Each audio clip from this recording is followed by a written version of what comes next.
Romanos, capítulo 12, versículo 4 e 5.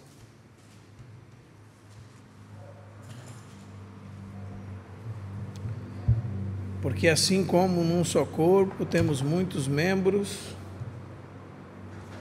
mas nem todos os membros têm a mesma função, assim também nós, conquanto muitos, somos um só corpo em Cristo e membros uns dos outros. Vamos orar, irmãos? Senhor, nós te damos graças por esse tempo de provisão em torno da Tua Palavra. Sabemos que nós estamos vivendo um tempo que o Senhor tem nos enriquecido com palavra, com ensino, com a Tua vida. Nós não queremos negligenciar nada disso. Queremos pedir que o Senhor nos ajude a realmente estar sempre buscando mais o Senhor. Que o Senhor possa abrir os nossos olhos, que estas coisas não sejam somente teoria para nós. Nós oramos por cada um que está aqui, Senhor, no nome do Senhor Jesus Cristo. Amém. Irmãos, nós estamos usando esse livro do irmão Botmani. Na verdade é um resumo que nós fizemos do livro O Corpo de Cristo, uma realidade. E no capítulo 1 nós falamos da vida e consciência. Os irmãos podem acompanhar ali que o primeiro ponto era a consciência da vida de Deus. Nós falamos dessa consciência em dois aspectos. Nós falamos dessa consciência num aspecto negativo, quando pecamos, sentimos que há uma barreira entre nós e Deus, perdemos o gozo interior, e isso de certa forma prova que nós somos filhos de Deus, porque o reconhecermos os nossos pecados demonstra que nós somos filhos de Deus. E se você precisa, sempre que alguém esteja falando para você que o que você faz é errado, quando você pecou, você precisa ser avisado de tal coisa, é porque provavelmente você não tem o Espírito de Deus e essa consciência da vida que recebeu de Deus. E do lado positivo nós falamos que aquele que tem a vida de Deus, ele reconhece esta vida dentro de si, conhece a Deus. E isso fala em Gálatas 4:6, fala também em Romanos 8:16, que o próprio Espírito testifica com o nosso Espírito que somos filhos de Deus. Fala em Romanos 8:9, que se alguém não tem o Espírito de Cristo, esse tal não é dele. E o segundo ponto, no primeiro capítulo, era a consciência da vida do corpo. E há uma pergunta sempre, né? Como podemos afirmar que temos visto o corpo de Cristo? E a resposta é: todos que reconhecem o corpo terão consciência do corpo. E nós temos aquele versículo de 1 Coríntios 12:26, de maneira que se um membro sofre, todos sofrem com ele. E se algum membro é honrado, todos com ele se regozijam. Isto são realidades, não é verdade? Como são reais no nosso corpo. Se a gente bate o dedinho do pé no canto de uma cama, todo o corpo sofre. Não é assim? E também, se um membro é honrado, todos com ele se regozijam. E depois nós falamos que há uma comparação no ponto 3 entre o ensinamento do corpo de Cristo e a sua realidade. E que quando nós nascemos de novo, nós recebemos uma vida muito real. E quando nós identificamos o corpo de Cristo, isso também é muito real. Então alguém pode ter todo o conhecimento no que diz respeito ao corpo de Cristo e não ter realidade nenhuma desse corpo. Não é verdade? Isso nós precisamos deixar bem claro. Até porque nós vemos muitos irmãos que falam do corpo de Cristo. Lembro que certa vez uma pessoa pediu um livro do irmão Botmani, A Vida Cristã Normal, porque queria tirar algumas frases desse livro, A Vida Cristã Normal, para fazer um trabalho de uma denominação e do curso de teologia que ela estava fazendo. É estranho, né? Não é verdade? Porque se usaria frases como se a igreja fosse realmente o corpo de Cristo, composta de todos os membros, mas essa mesma pessoa diz que domingo vai na igreja. Então, nós precisamos entender que é uma diferença muito grande entre o ensino e a realidade. Você pode ter o ensino e não ter realidade. Então, o capítulo 2, irmãos, nós entramos na consciência do corpo de Cristo. E nós falamos que há algumas evidências de que você entendeu o que é o corpo de Cristo. Realmente, em verdade, que você tem consciência do corpo de Cristo. E a primeira delas é o que está lá em 1 João 3,14. Sabemos que passamos da morte para a vida, porque amamos os irmãos. E a Bíblia diz que aquele que não ama permanece na morte. Então, uma das evidências que nós reconhecemos o corpo de Cristo é que nós amamos os irmãos. A segunda é sem divisões. E eu sempre chamo a atenção dos irmãos para isso, porque muitas pessoas saem de uma denominação dizendo que entenderam alguma coisa, mas saem com espírito de revolta, não é? Um espírito de superioridade,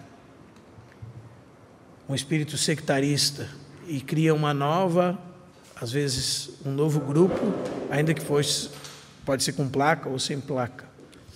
Então, alguém que viu o corpo de Cristo, ele abomina, ele aborrece as divisões. Para ele isso não está no calendário dele de forma nenhuma, não é normativo para ele, não é comum, não é normal. Divisão não é normal. Isso nos chama a atenção porque muitas vezes nós vemos o corpo de Cristo dividido e isso não nos aflige, não é? Às vezes até fazemos piada. Então, à medida que nós vamos aprendendo com o Senhor e tendo um caráter semelhante ao Senhor, nós vamos começar a sentir as coisas que o Senhor sente. E com certeza, irmãos, segundo a palavra de Deus, o Senhor não se alegra com as divisões. E se Ele não se alegra, nós não deveríamos nos alegrar. O terceiro ponto está lá na página 5, recapitulando, o segundo capítulo, é evitar o trabalho independente. Então, quando nós vemos o corpo de Cristo, nós nunca trabalhamos de forma independente. Eu gostaria de frisar a primeira frase do 4º parágrafo ali.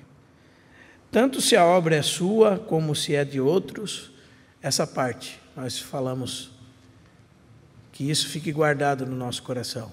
Isso é um princípio importante. Tudo que nós fazemos, quando nós reconhecemos o corpo de Cristo, nós sabemos que o trabalho que Deus nos confiou às mãos, ainda que seja individualmente, muitas vezes, é para a glória de Deus. E os frutos são para a igreja. Então são coisas que nos salvam, irmãos, do orgulho, da altivez, de pensar que nós somos donos dos irmãos, não é? Se tudo que você faz é para a glória de Deus, não há lugar para altivez, não há lugar para arrogância, tudo é para a glória de Deus. E é interessante porque, segundo a Bíblia, irmãos, isso se estende para toda a nossa vida. E essa é a motivação certa para vivermos uma vida normal cristã. Então, quando o Felipe vai dar uma aula de guitarra, se o objetivo da aula dele é ser o aluno dele em si, em primeiro plano, então ele vai rapidamente desanimar. Agora, se o objetivo dele for a glória de Deus, então ele vai fazer tudo para a glória de Deus, como fala 1 Coríntios 10, 31. Quer comais, quer bebais, quer façais qualquer outra coisa, fazei tudo para a glória de Deus. Então isso muda totalmente a motivação da nossa vida cotidiana. Digamos que a Maria está cansada porque já fez 1000 calças, arrumou, ajustou as 1000 calças.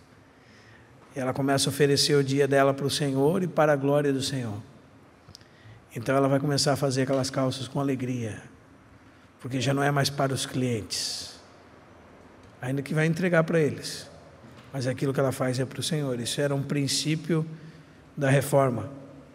Diz que quando você pegava um artífice, alguém que era um carpinteiro, por exemplo, e você pegava uma cadeira que ele fez e colocava de ponta cabeça, a cadeira era tão bem acabada na parte de baixo como era na parte de cima, porque ele fazia para Deus e não para quem estava olhando. Se era para Deus, todo aquele trabalho era um trabalho para Deus. Então isso vai nos livrar de um trabalho independente, irmãos. Primeiro, fazemos para a glória de Deus. Segundo, os frutos do nosso trabalho não são para nós, são para a igreja.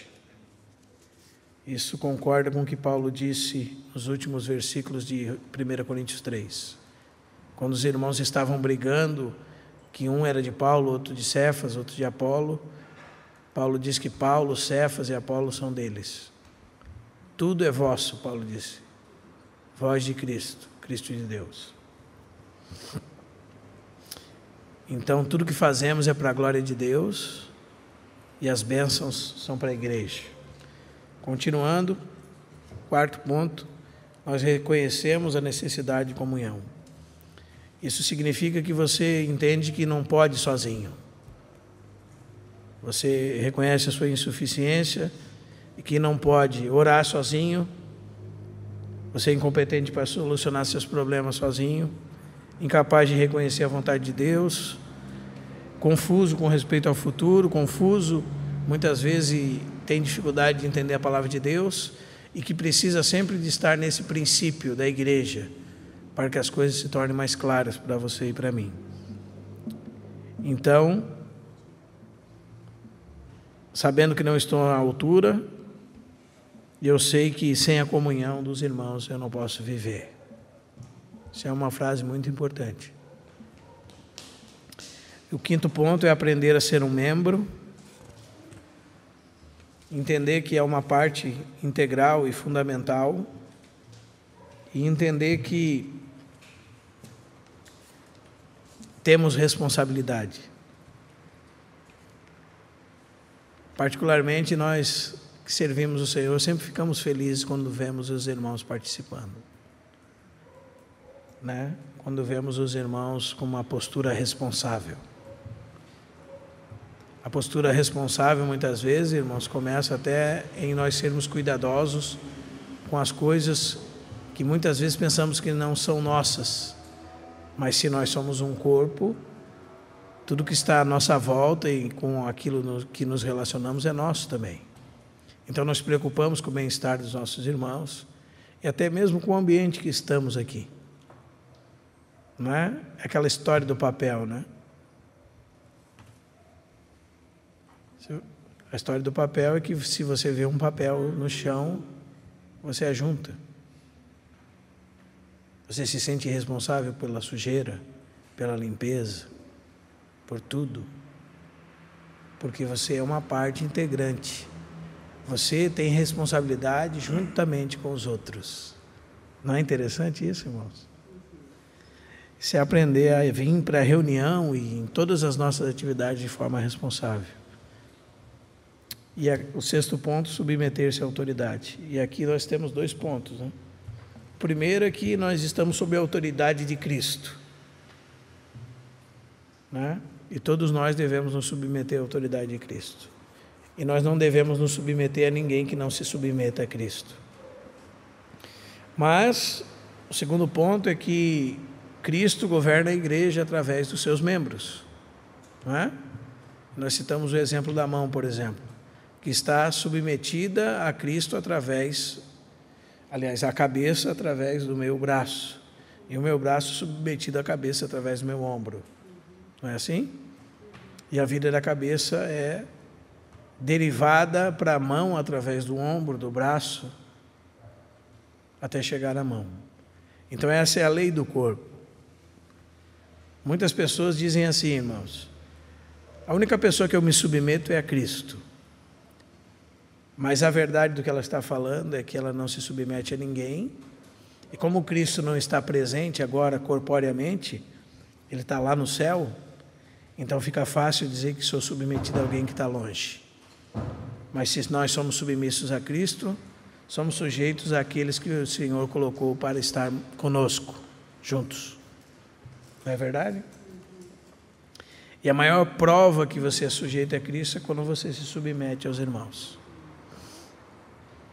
Essa é a lei do corpo. E quem não está sob essa lei está com algum problema de enfermidade. Amém? E no capítulo 3, nós falamos que nós precisamos manter-nos ligados firmemente à cabeça. Nós lemos Efésios 1:22, que fala que o Senhor foi colocado como cabeça de todas as coisas, e para ser o cabeça de todas as coisas foi dado à igreja, a qual é o seu corpo, a plenitude daquele que a tudo enche em todas as coisas.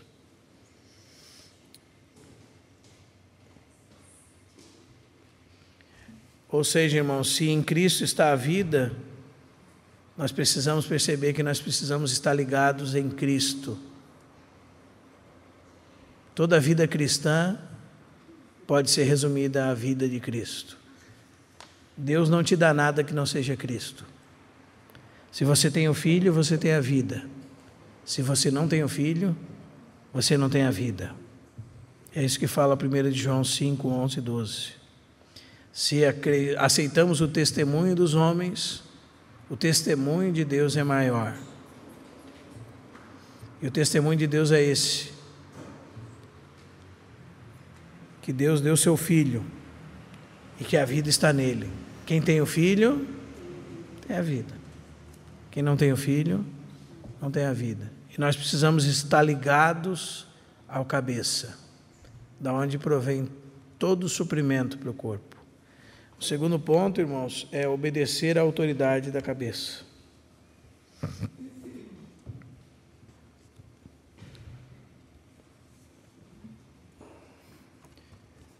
Quando você lê Romanos 10, 9, a Bíblia fala assim: se com a tua boca confessares Jesus como Senhor, e em teu coração creres que Deus o ressuscitou dentre os mortos, será salvo. Então, irmãos, será que nós reconhecemos o senhorio de Cristo? Então, como o irmão diz no primeiro parágrafo aqui do ponto 2, se vemos o que é o corpo de Cristo, não podemos evitar aceitar o controle da cabeça. Visto que o corpo de Cristo, que em um corpo seus membros não poderão mover-se conforme a sua própria vontade, mas conforme os mandamentos da cabeça. Se não existe ordem e vida da cabeça, não pode existir movimento do corpo. Ou seja, se nós queremos seguir a Cristo, seguir o movimento da cabeça, a direção do cabeça, nós precisamos que tudo em nossas vidas seja direcionado pelo cabeça.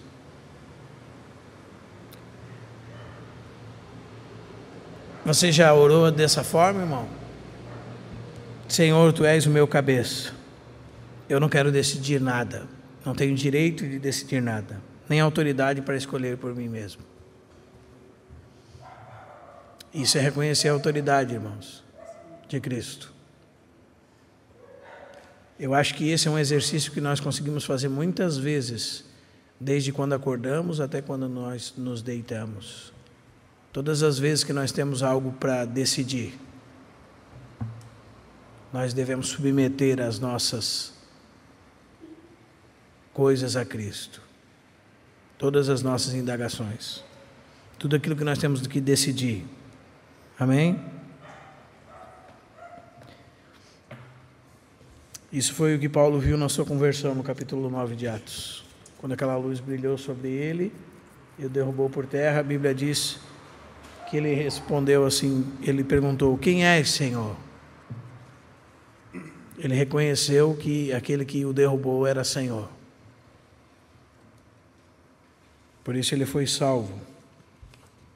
Terceiro ponto, está ligado à cabeça. Cristo, a condição para a comunhão, ajuste e consolidação do corpo.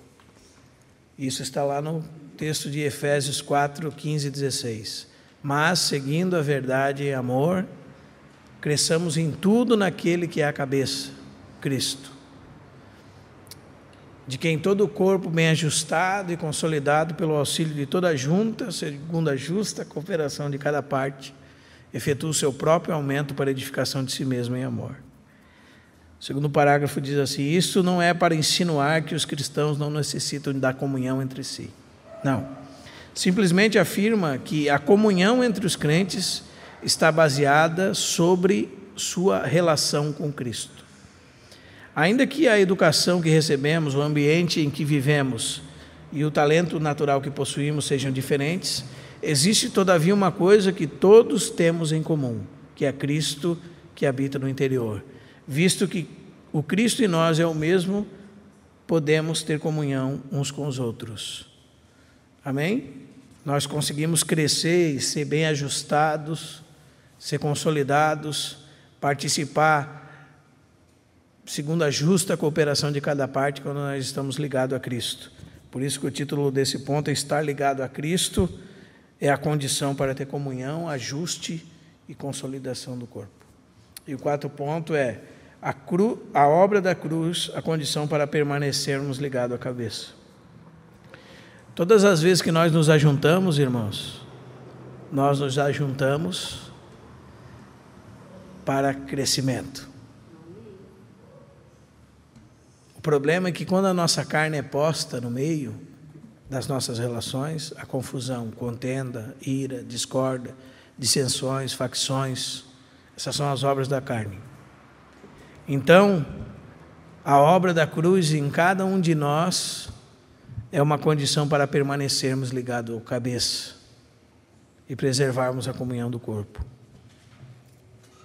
Nós temos que deixar que a cruz trate com a nossa vida natural. Amém?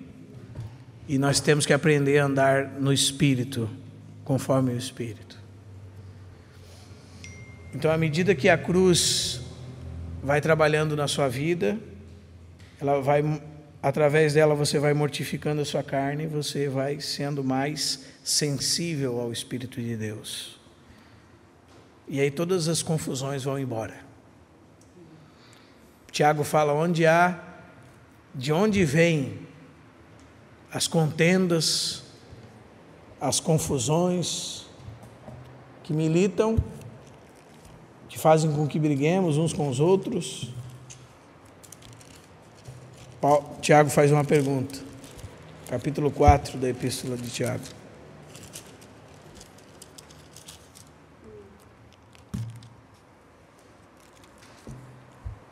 De onde procedem as guerras e contendas que há entre vós?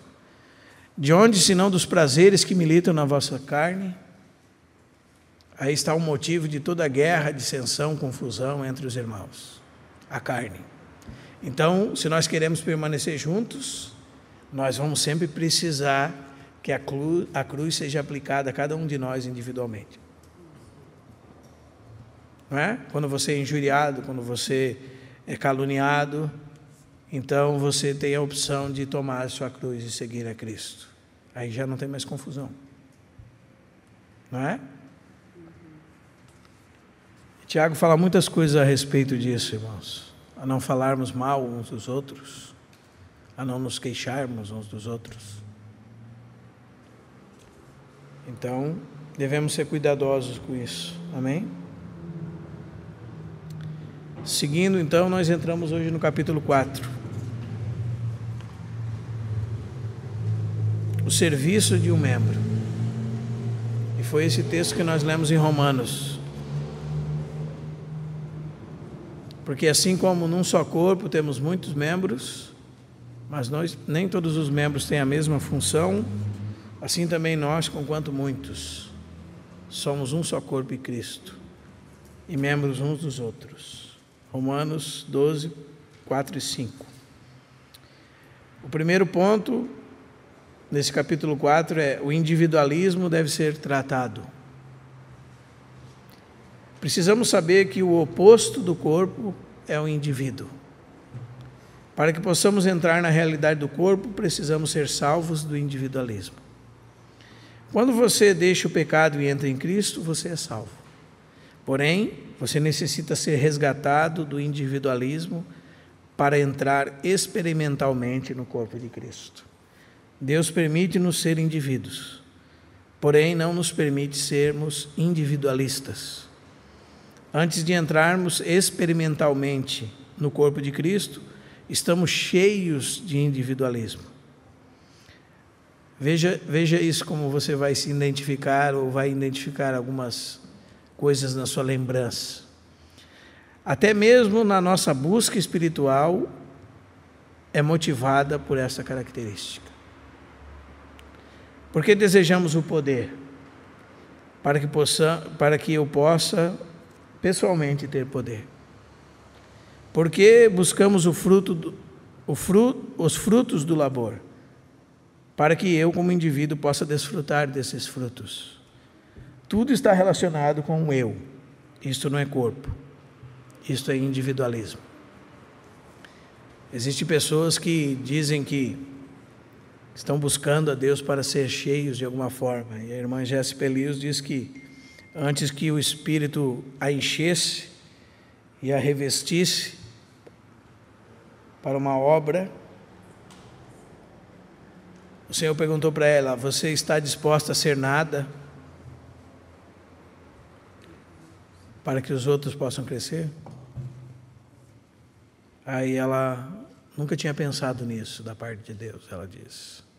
Porque ela sempre pensava que o poder derivava algum tipo de glória ou algum tipo de benefício individualmente para ela. Então foi uma pergunta do Senhor para ela. Amém, irmãos? As pessoas buscam o poder de Deus para serem poderosas. As pessoas buscam experiências espirituais para que elas possam individualmente dizer que são pessoas espirituais. São pessoas sobrenaturais. Esse era o problema dos coríntios, em 1 Coríntios 12. Os dons de Deus eram genuínos, mas a carnalidade deles fazia com que eles se orgulhassem das coisas que Deus lhes deu. Por quê? Segundo 1 Coríntios 3, porque eles eram carnais. Porque eram cristãos que andavam segundo a carne. Tinham os dons, mas não sabiam fazer uso certo deles. Então Deus não busca um vaso individual, mas busca um vaso corporativo. Se você vê verdadeiramente o corpo de Cristo, não será invejoso e nem orgulhoso. Tanto se a obra realizada é sua, como se é feita pelos outros, não importa. Tudo isto é assunto do corpo. Não há nada que seja puramente individual. Tanto se Deus põe-me em primeiro lugar como em último, não há diferença. Para mim é igual. Porque só o que não vê, não conhece ou não experimenta o corpo de Cristo é que será orgulhoso ou invejoso. É interessante porque muitas vezes as pessoas têm inveja da espiritualidade dos irmãos. Tem inveja quando algum irmão está sendo enriquecido por Deus com a palavra. Tem inveja quando algum irmão está sendo usado de alguma forma da parte de Deus e dizem assim: por que não sou eu, Senhor? Por que o irmão? Tem inveja porque o marido não corresponde e outros irmãos correspondem. Gostaria que o marido fosse mais espiritual como aquele irmão ou como aquele outro. Isso é alguém que não reconheceu o corpo de Cristo, irmãos. E também da parte daquele que está trabalhando pode se tornar orgulhoso e pensar que tudo é para ele. Também não percebeu o corpo de Cristo. Então nós temos que perguntar com franqueza: sou um individualista, independente ou sou um membro do corpo? Sou só um crente ou sou também um membro? Sem dúvida você é um cristão, porém, se você não pode estar com outros por mais de 5 minutos sem ter algum tipo de problemas, ou se ou sem se sentir incompatível com os demais, como você pode demonstrar que vive como membro? Sabe aquela pessoa que pensa, irmão, que não está incluída com os outros, né? Que ninguém a inclui, que todo mundo a exclui, que ela se sente assim muitas vezes, né? Ela não consegue ficar 5 minutos com os irmãos. Se há algum tipo de dificuldade, aquele meu irmão me olhou feio, será que ele está bravo comigo? Aquele irmão deve estar falando mal de mim. E todas essas observações diabólicas que surgem na cabeça dos irmãos. Como é que nós podemos demonstrar que vivemos como um membro de um corpo, irmão, se nós temos essas coisas na nossa mente ainda? O Senhor não está satisfeito com esse tipo de vida. Tem pessoas que se isolam e dizem assim, eu prefiro ficar mais assim, na minha, né? Acho que se envolver demais não é bom, né? É bom a gente ter a nossa particularidade. Mas individualidade é uma coisa, e o Senhor nos fez indivíduos totalmente diferentes uns dos outros. Mas esse individualismo não é do Senhor. Se nós reconhecemos o corpo de Cristo, nós reconhecemos que somos membros. E quando fala que somos membros, não somos membros de uma instituição religiosa. Nós não estamos no hall de membros de uma denominação. Nós somos membros de Cristo. E individualmente membros uns dos outros. Então nós estamos ligados uns aos outros. E o Senhor não está satisfeito com o tipo de vida individualista. Amém, irmãos? Segundo ponto, o serviço de um membro e a consequência do quanto ele conhece ao Senhor. Cada membro tem sua parte no serviço ao corpo de Cristo. Todo aquele que pertence ao Senhor tem sua função. Ele tem Cristo no interior. O que ele tem em Cristo possui uma característica própria. No corpo humano, por exemplo, os olhos veem, os ouvidos ouvem e o nariz cheira. Todos têm as suas próprias funções e cada um tem sua posição. Ocorre de modo parecido com os membros do corpo de Cristo. Cada membro não pode ver e ouvir e cheirar, porém, cada membro tem sua habilidade especial. O que é um ministério especial? É aquilo que você aprende especialmente do Senhor. Aquilo que você recebe especificadamente dele. Hoje o Senhor está buscando pessoas a quem se tenha dado vida e por meio das quais se possa realizar a obra do aumento da vida do corpo. Essas pessoas são utilizadas para prover vida à igreja, vida que ela nunca tem conhecido, para acrescentar a medida da estatura do Senhor. E estas pessoas são os canais da vida para o corpo. O serviço do corpo de Cristo baseia-se no conhecimento de Cristo. E este conhecimento vem da experiência da vida, não da doutrina. O homem substitui com frequência a vida pela doutrina ou pelos ensinamentos. Isto é um grande equívoco, visto que a doutrina por si só não possui valor. Conhecer um ensinamento dá no máximo mais pensamento ao cérebro. Deus quer mostrar uma doutrina com a vida. Portanto, Ele primeiro dá a vida e depois a doutrina. O que o irmão está falando aqui? Em outras palavras, irmãos, cada um de nós tem que ter experiências genuínas com Cristo e receber verdades genuínas de Cristo para poder compartilhar com os nossos irmãos. Quer dizer, cada um de nós tem que ter uma verdade com Deus, uma realidade com Deus. Essa é a maior necessidade que o mundo tem. Que nós possamos manifestar a vida de Deus, da vida que nós recebemos por nossa experiência com o Senhor, genuína, em oração, na palavra e na nossa comunhão com Cristo, em oração e na palavra. Amém? Isso vai realmente produzir em nós algo para podermos ministrar uns aos outros. Então, muitas vezes nós ouvimos, por exemplo, irmãos pensar assim: bom, na reunião tem que levar alguma coisa. O irmão disse. Se disse, eu agora já entendi o modelo. Essa é a forma. Aí o irmão não teve nenhum relacionamento com Deus durante a semana. Ele não buscou o Senhor, mas ele entendeu isso de uma forma metódica. Foi um ensino que entrou dentro da cabeça dele. Então, na reunião, ele fica folheando a Bíblia. Eu já fiz isso na reunião, irmãos. Não sei se você já fez. Eu já fiz. E fica folheando a Bíblia.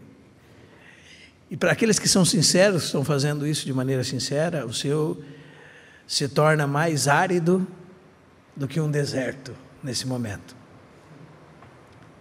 Porque o Senhor está querendo ensinar eles. Então você não acha nada nesse momento. E daí você até fica temando para tentar, mas não acha, né? É capaz de abrir em versículos como Judas se enforcou, por aí vai. Né? É uma coisa mesmo, ele tenta fazer aquela loteria com a palavra e cai só nessa dificuldade, né? Porque o que o Senhor espera de nós é vida, irmãos. Então, qual é a irmã que sugere um hino na reunião? Uma irmã que recebeu no Senhor, estava lá lavando a sua louça, fazendo o seu serviço, ou trabalhando na sua empresa, seja qual for a sua atividade, e aquilo veio no coração dela.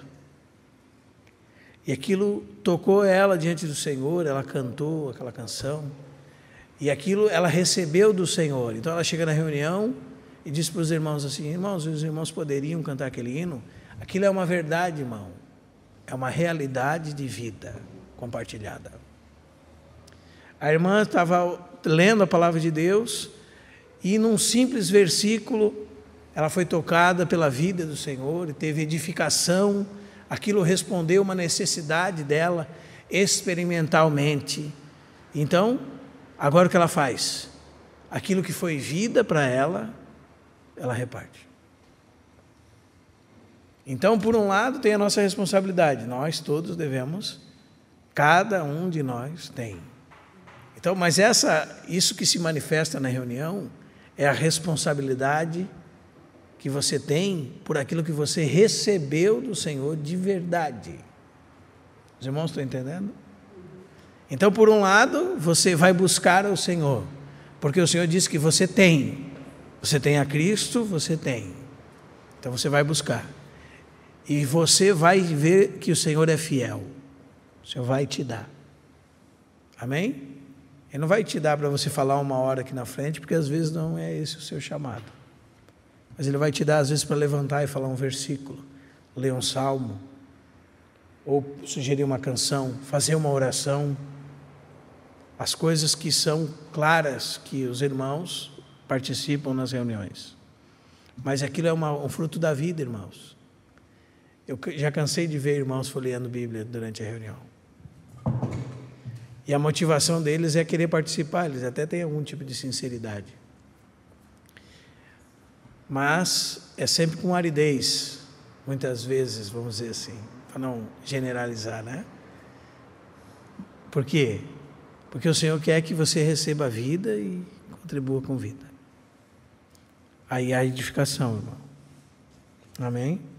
Então, seguindo os evangelhos, contam primeiro o que Cristo tem feito. E depois, as epístolas explicam o que verdadeiramente resultou disso. É aquilo que nós falamos que está escrito em Atos capítulo 1. Que Lucas escreveu, retratando tudo que Jesus fazia e ensinava. Ou seja, primeiro a experiência, logo a doutrina. Primeiro a vida de Cristo, logo os ensinamentos de Cristo. Primeiro a vida, logo a doutrina. Primeiro um problema, logo a solução. Primeiro uma experiência, logo o ensinamento. Se uma pessoa não tem um conhecimento experimental de Cristo, essa pessoa não tem ministério. Todo sofrimento, a disciplina ou as provas são utilizadas por Deus para incorporar sua palavra em nós, para que possamos ter algo que oferecer à igreja. Fora de Cristo, fora da vida, não existe nada de serviço para o corpo de Cristo. Não existe sequer uma derrota pessoal que não afete adversamente a igreja. Isso é importante, irmãos. Já disse, começa na casa. Digamos que um irmão tem problema com pornografia, por exemplo. Aí ele descobre que ele e a mulher são um. Não é? Aí o que vai acontecer? O Senhor vai guardar ele através dessa verdade. Como? Porque se ele fizer uma coisa errada, ele vai ter que confessar para a mulher, porque ele não só pecou contra Deus. Pecou contra a mulher, contra a esposa. E agora? Né? E daí ele confessa uma vez. A segunda ele vai pensar assim: irmão, mas eu vou ter que confessar para a mulher de novo. É melhor não fazer. Não é? Assim também funciona com a igreja, irmãos. Os nossos pecados trazem adversidade para a igreja. Então nós vamos zelar pela nossa vida, porque entendemos que fazemos parte de algo maior que nós. Primeiro nossa família em casa, né? Depois os irmãos. Não quero trazer prejuízo para os irmãos com os meus pecados. Os irmãos estão entendendo, irmãos? Os nossos pecados trazem prejuízo para os irmãos. Talvez isso coloque um freio em você que pensa que se você está fazendo mal, você está fazendo mal para si mesmo. Você pensa assim porque você não entendeu o que é família e o que é corpo de Cristo. E de verdade você não entendeu nada. Não é assim? Falando francamente. Porque, por exemplo, irmãos, se o Felipe é um jovem que tem um senso de família, ele vai ter um senso claro na consciência dele, formado, que o que ele faz envergonha seu pai, envergonha sua mãe. Isso é um senso de família. Os irmãos estão entendendo, irmãos? E o que é a igreja, irmãos? Uma família. Então, é uma dupla responsabilidade. Né? Se o Felipe é um jovem que envergonha seu pai e sua mãe, além disso ainda ele envergonha os irmãos. E nós precisamos entender essa relação, irmãos. Às vezes nós olhamos as relações de um ponto de vista baixo. Por exemplo, eu lembro de uma situação, uma certa vez, que a pessoa havia traído o marido e alguém dizia que, não, temos que acolher e tal. E houve uma necessidade de dizer para o irmão ou para a irmã, generalizando o caso, que ele não entendeu o que nós estamos tratando da igreja, irmãos. Ele não entendeu o que é o testemunho do corpo de Cristo. Como nós estamos lidando com as coisas no nível baixo. Nós olhamos para os irmãos e os irmãos têm que dar testemunho. Como é que funciona esse negócio de uma irmã trair o marido e os irmãos acolherem a pessoa que traiu? As pessoas não entenderam o que é a igreja, irmãos. Qual é a relação com o testemunho de Deus? Os irmãos estão entendendo, irmãos? Como prejudica os irmãos o pecado individual dos membros? É isso que o irmão está falando aqui. Como traz adversidade para os irmãos. Como traz morte para a reunião. Como traz morte para os outros irmãos. Olha só a gravidade, irmão. Então, quando eu estou pecando, eu estou prejudicando Israel, é isso que a Bíblia está dizendo para nós. Então, como o marido, quando está pecando, está prejudicando a esposa e traz peso para sua casa, assim também é na família de Deus. Que responsabilidade, né, irmãos, a nossa. Então, se você não tem cuidado por você mesmo, tenha cuidado porque você está inserido num contexto de corpo de Cristo. Não envergonhe os irmãos. Amém? Isso é uma coisa muito séria que todos nós devemos pensar. Como é que você anda por aí? Envergonhando os irmãos ou honrando os irmãos? Isso é muito sério, irmãos. Os nossos pecados envergonham os irmãos. E o nosso testemunho engrandece a comunhão e expande a palavra de Deus pelo mundo. E a igreja é edificada pela vida. Então, isso é muito sério. A partir de hoje, daí eu vou pensar com mais responsabilidade, né? Sobre isso. Em consequência, no corpo de Cristo, quando um membro sofre, todos os membros sofrem com este membro. Ainda que o membro seja derrotado em sua própria casa, se, por exemplo, descuida da oração, todo o corpo sofrerá. Cada membro pode influenciar os demais. Assim, não vivamos para nós mesmos. Mantemo-nos ligados firmemente à cabeça e busquemos a comunhão. Irmãos, nós precisamos de uma libertação, não é verdade? Por exemplo, a minha falta de oração, irmão, se relaciona com a minha vida com Deus, ó. Eu e Deus. A minha falta de leitura da Escritura, irmão, é um negócio, sabe? Eu sei que o irmão foi mais chamado para isso, né? O irmão também. Mas é que cada um tem a sua rotina, né? É um fervor, né? Uma correria, e não sei o quê. Será que nós temos o senso de que a nossa falta de oração prejudica os irmãos? Que a nossa falta de busca a Deus, de experiência com Deus, em realidade com a sua palavra, prejudica os irmãos, traz peso e falta, que então os nossos pecados nem se falam, né? A nossa negligência com aquilo que nós devemos fazer e não fazemos é uma coisa. Os nossos pecados, daí nem se fala, é pior ainda, não é? Mas você pode separar entre dois pontos. E você está pecando do mesmo jeito.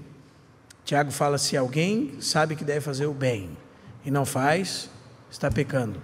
Então, se você pode estar pecando por estar pecando, cometendo um pecado, literalmente. E pode também estar pecando porque está omitindo aquilo que você deve fazer. Um cristão deve orar. Um cristão deve ler as Escrituras. Um cristão deve clamar. Um cristão deve buscar ter experiência com Deus. E quando ele não faz isso, ele está prejudicando os seus irmãos.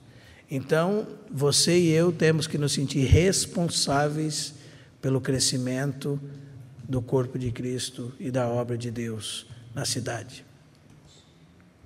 E quando nós negligenciamos isso, nós negligenciamos a responsabilidade com o crescimento do nosso próximo.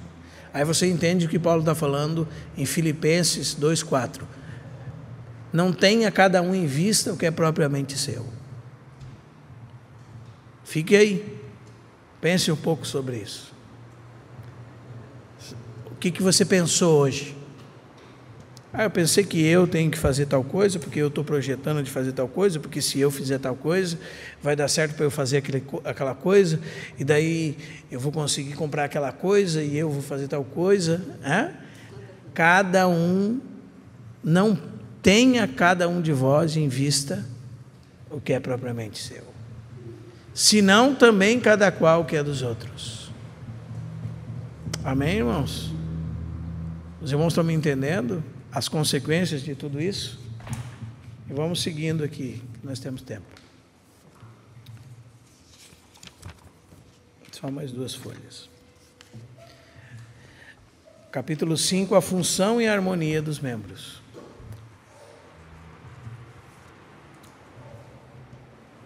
A função dos membros. Para quem vive para o Senhor e tem sido resgatado do eu,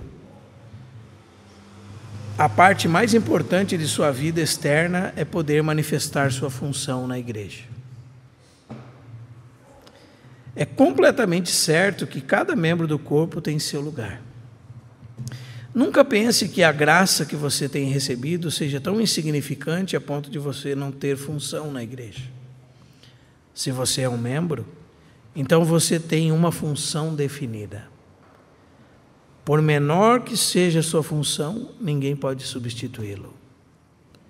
Nem a maior função do corpo pode substituir a menor. Ninguém pode tomar o lugar de outro.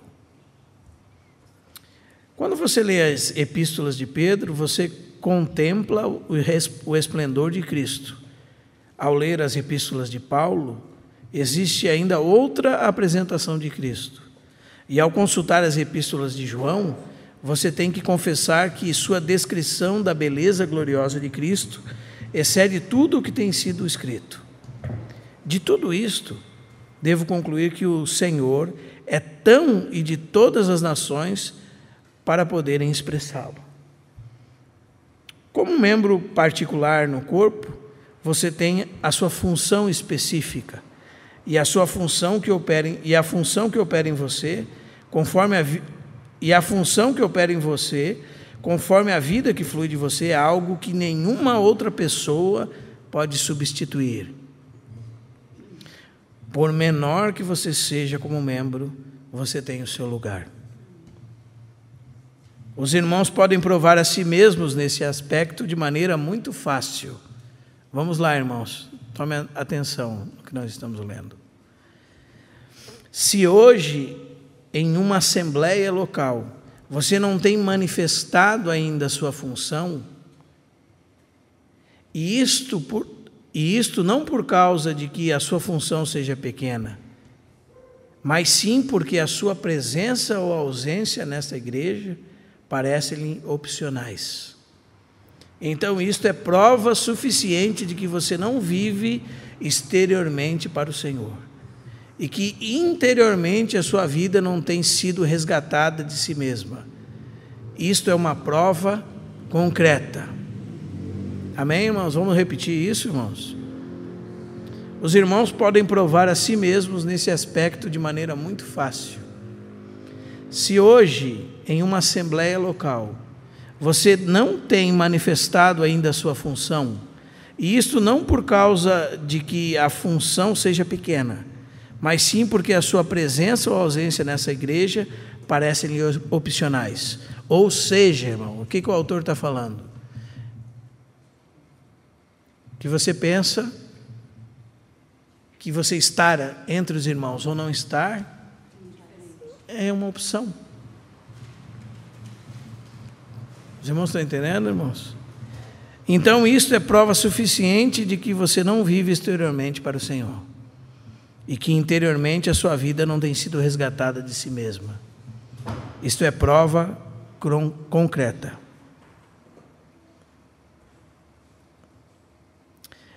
Os irmãos veem como é importante funcionar, irmãos?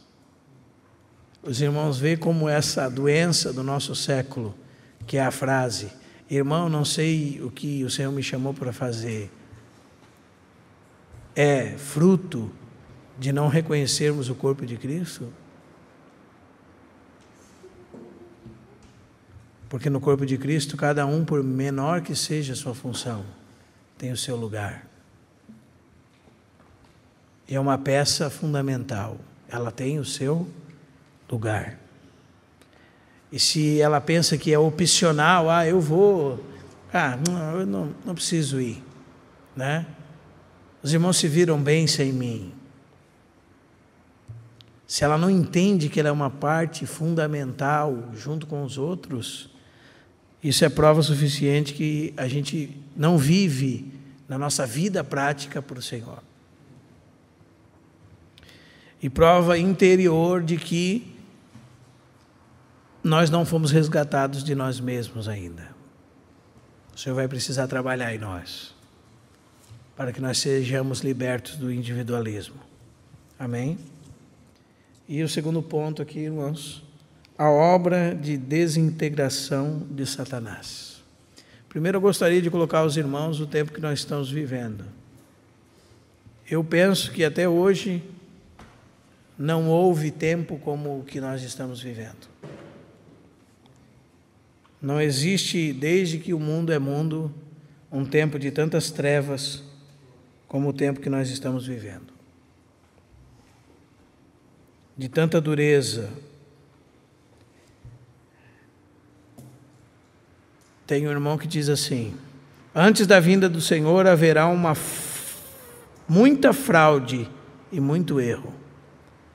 A forma de piedade será aumentada. A fé será diminuída por causa de credos falsos engendrados por Satanás. E também o amor pelo mundo e a negação da palavra de Deus. Um irmão disse bem: tais obras satânicas produzirão um efeito intangível que nos envolverão como o ar. Haverá uma forma de piedade exterior, mas por dentro estará cheia de maus espíritos, da melancolia e do inferno. Esses espíritos malignos farão o máximo para desviar e oprimir os filhos de Deus. Atacarão nosso corpo, diminuirão nossa vontade e embrutecerão nossa mente. Toda espécie de sensações e provações estranhas nos sobrevirão, fazendo-nos perder o desejo de buscar a Deus e a força de fazê-lo, cansando nosso espírito, embotando nossa mente, tornando-a entorpecida e, ao mesmo tempo, fazendo-nos estranhamente amar os prazeres e os costumes do mundo, como também cobiçar as coisas proibidas de Deus. Esse é o nosso tempo.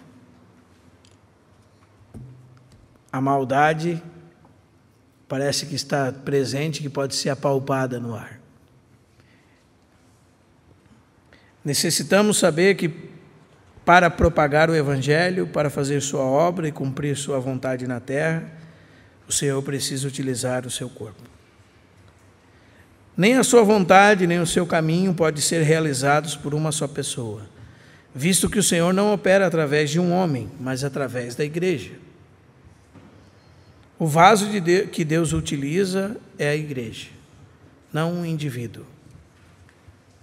A vida e o poder de Cristo encontram sua manifestação mais rica através do corpo de Cristo.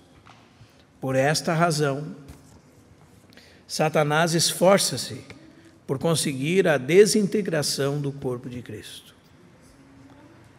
Este chega a ser o assunto que mais lhe interessa. Se nos demos conta disso, reconheceremos quão séria é esta obra satânica de desintegração. Surgem a suspeita e o receio entre os irmãos e irmãs. Criam-se facilmente mal-entendidos. Isto é Satanás realizando sua obra desintegradora. Um culpa a um irmão, e este último murmura contra uma irmã. Entretanto, se o caso é investigado, não há nada que possa ser considerado sério. Isso também é Satanás realizando sua obra de esmigalhar o corpo.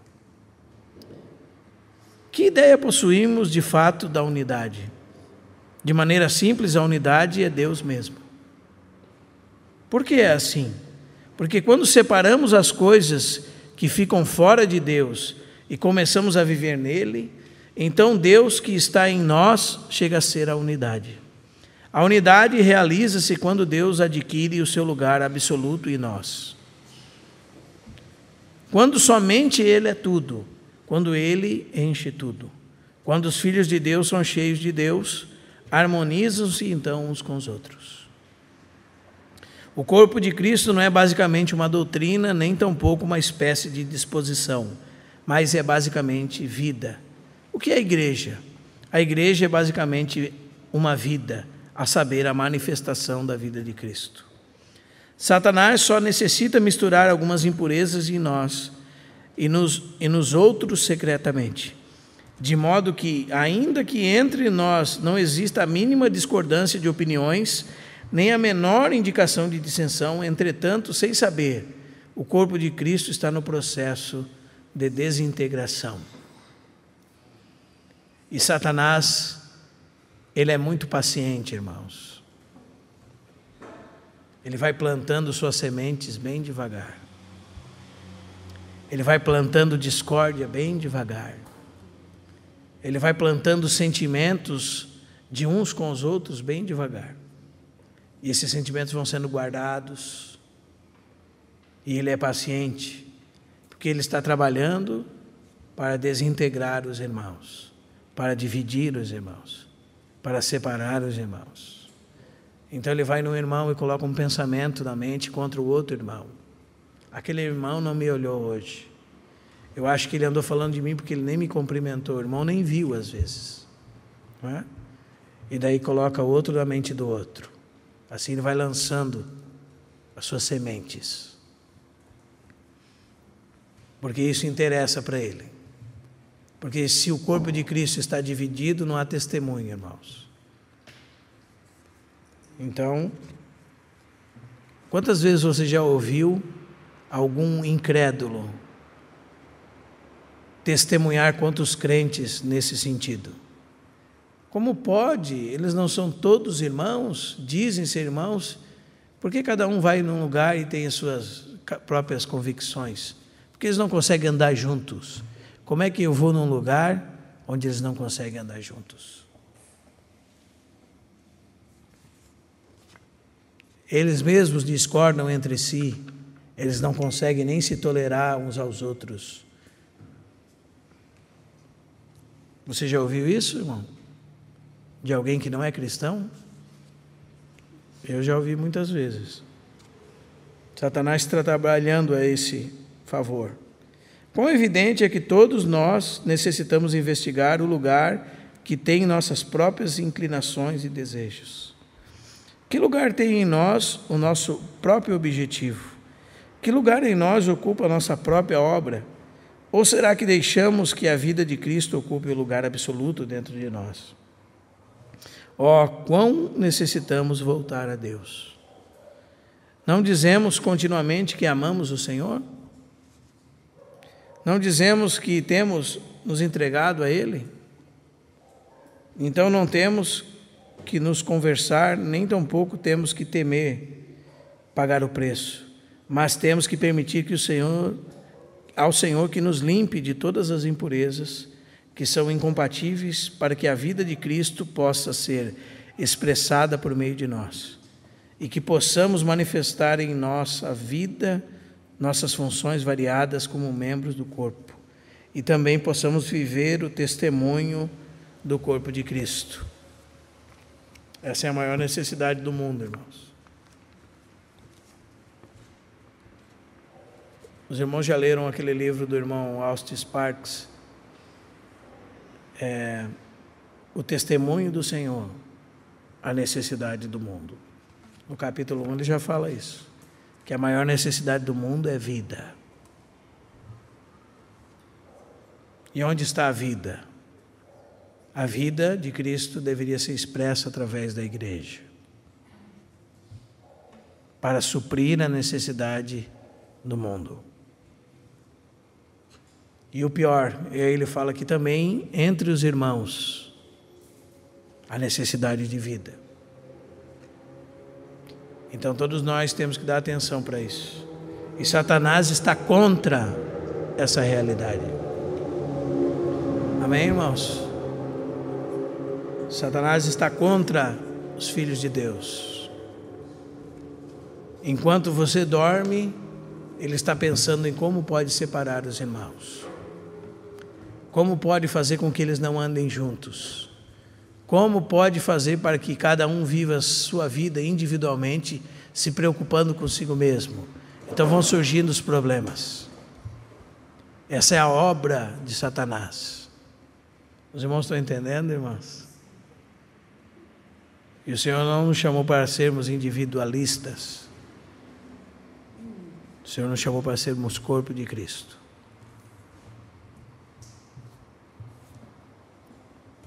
Os irmãos lembram daquela profecia? O irmão sabia que aquele sacerdote, Caifás, ele deu uma profecia no Evangelho de João, sendo um ímpio?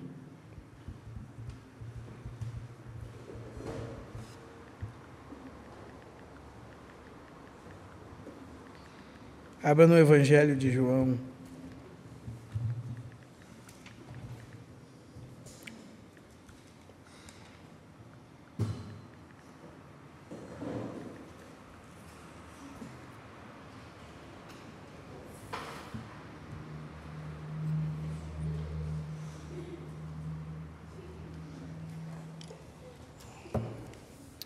Evangelho de João.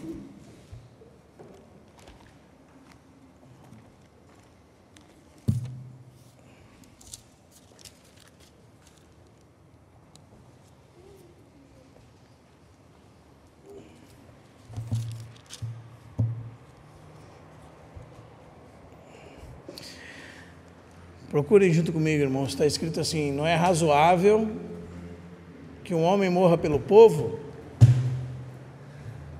Aí João interpreta a profecia daquele sumo sacerdote. Isso não disse, mas sendo sumo sacerdote, falou pelo Espírito de Deus.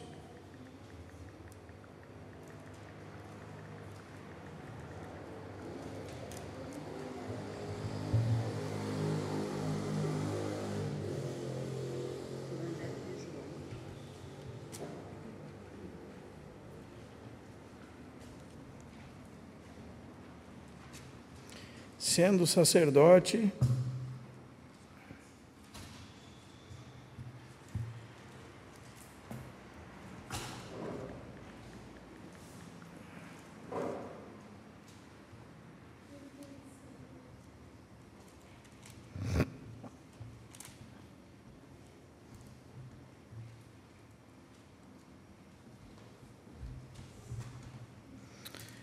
João capítulo 11, versículo 47.